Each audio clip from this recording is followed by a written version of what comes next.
നിന്റെ കഴിഞ്ഞ ദിവസം സ്കൂളിൽ നിന്ന് പറഞ്ഞു വിട്ടെ എന്തിനാ? സ്കൂളിൽ നിന്ന് പറഞ്ഞു വിട്ട കാര്യമാണ് പറയാൻ പോണത്. എന്തിനാ സ്കൂളിൽ നിന്ന് പറഞ്ഞു വിട്ടെ തന്നെ? സ്കൂളിൽ നിന്നല്ല, നഴ്സറിന്ന് പറഞ്ഞു വിട്ടെ ഡേ കെജിന്ന്, ഡേ കെയറിന്ന് പറഞ്ഞു വിട്ടെ തന്നെ. ഇതൊക്കെ കണ്ണിക്കൊള്ളല്ല മാറ്റി വെച്ചതൊക്കെ. ഇതൊക്കെ എവിടെ കിട്ടിയാ? എവിടുന്ന്? ആ കൊണ്ടുവച്ച് ഇന്നോട്ട് ആ ഡോറിന്റെ സൈഡിൽ കൊണ്ടുവച്ച്, നിന്റെ ഡോറിന്റെ സൈഡിൽ കൊണ്ടുവച്ച് കണ്ണിക്കൊള്ളാണ്ട്. നിന്നെന്തിനാ ഡേ കെയറിന്ന് പറഞ്ഞു വിട്ടെ? ചുമ്മാ പറഞ്ഞു വിട്ടതാ? അങ്ങനെ ആരെങ്കിലും ചുമ്മാ പറഞ്ഞു വിടോ? പറ നീ അവള് പറയട്ടെ, അവൾക്കറിയാൻ പറയാം. എന്തിനാ നീ പറയണ്ട, അവൾക്കറിയാം. എന്തിനാ നിന്നെ ഡെക്കരുന്ന് പറഞ്ഞോട്ടെ? റീസൺ പറയടി, എന്തിനാ പറഞ്ഞോട്ടെ നിന്നെ? നീ മിണ്ടാതിരിക്കടി. നിന്നോട് ചോദിച്ചോ? അവളോടെല്ലാം ചോദിച്ചോ? അവൾക്കറിയാലോ പറയാൻ. എന്തിനാ പറഞ്ഞോട്ടെ നിന്നെ? തലയിൽ പേൻ വന്നിട്ട് അപ്പൊ അതെങ്ങനെ അവരറിഞ്ഞേ നിന്റെ തലയിൽ പേൻ ഉണ്ടെന്ന്? ആര് നോക്കി? മിസ് നോക്കി. അപ്പൊ അതെങ്ങനെ എല്ലാവരും നോക്കണല്ലോ, നിന്റെ മാത്രം നോക്കി എന്താ? നിന്നെ മാത്രം നോക്കിയുള്ളൂ. അപ്പൊ അതെന്താ നിന്നെ മാത്രം നോക്കിയെന്താ? ബാക്കിയുള്ള പിള്ളേരെ നോക്കാതിരുന്നെന്താ?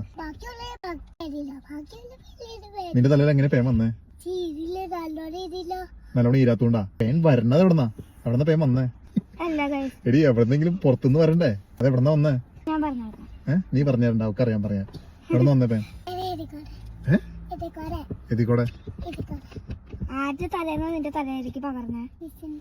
മിസ്സിന്റെ തലേന്നാ? മിസ്സിന്റെ തലേന്നാ എവിടെന്നാ വന്നേ? എവിടെന്നാ പേൻ വന്നേ? ടീച്ചർ എന്നെ വിളിച്ചിട്ട് പറഞ്ഞു അബിയാനെ എത്രയും പെട്ടെന്ന് കൊണ്ടുപോകണം എവിടെന്നു പറഞ്ഞു എന്റെ അടുത്ത്. എനിക്കറിയില്ല നീ അവിടെ എന്ത് പ്രശ്നം ഉണ്ടാക്കി, എന്ത് കുരുത്തക്കേടാ നീ അവിടെ ഒപ്പിച്ചത് എനിക്കറിയില്ല. എന്ത് കുരുത്തക്കേടാ ഒപ്പിച്ച? ആരെയും തല്ലിയ എല്ലാവരും? പിന്നെ എന്തിനാ ടീച്ചർ എന്നെ വിളിച്ചിട്ട് പറഞ്ഞു, മിസ് എന്നെ വിളിച്ചിട്ട് പറഞ്ഞ അബിയാനെ ഇവിടുന്ന് വേഗം കൊണ്ടുപോകണം എന്ന്? അങ്ങനെ ചുമ്മാ പറയണ എങ്ങനെയാ? അത്രയും പിള്ളേരുണ്ടാവും അവിടെ, നിന്നെ മാത്രമുള്ള മിസ് എന്നെ വിളിച്ച് പറഞ്ഞോളൂ അബിയാനെ കൊണ്ടുവന്ന്. ഞങ്ങളുടെ വീട്ടിലെ മമ്മിയുടെ വീട്ടില് ഒരു മഞ്ജുന്ന് പറഞ്ഞ പണിക്കാരുണ്ട്. നീ പറ ആ പണിക്കാരുടെ തലേന്ന് നിന്റെ തലയിൽ കയറിയോ ഒരു പേനാ? ഹിന്ദി പേനാ? അതെന്ത് പേൻ? എന്ത് ഹിന്ദി പേൻ, മലയാളി പേൻ, ഇംഗ്ലീഷ് പേൻ എന്താ തരം തിരിച്ചുണ്ടാ? നിന്റെ തലയിലുള്ള എന്ത് പേനായിരുന്നേ? അതെ, പേൻ ഹിന്ദി പറയോ? ആ പേൻ ഹിന്ദി പറയാറുണ്ട് നിന്നോട്? എന്താ നീ പേനോട് സംസാരിക്കാറുണ്ടോ? പിന്നെ ഇങ്ങനെ ഹിന്ദി പേനാ നിന്നോട് ആരാ പറഞ്ഞേ? മഞ്ജുവിന്റെ തല കയറിയിട്ട് അത് ഹിന്ദി പേനായി.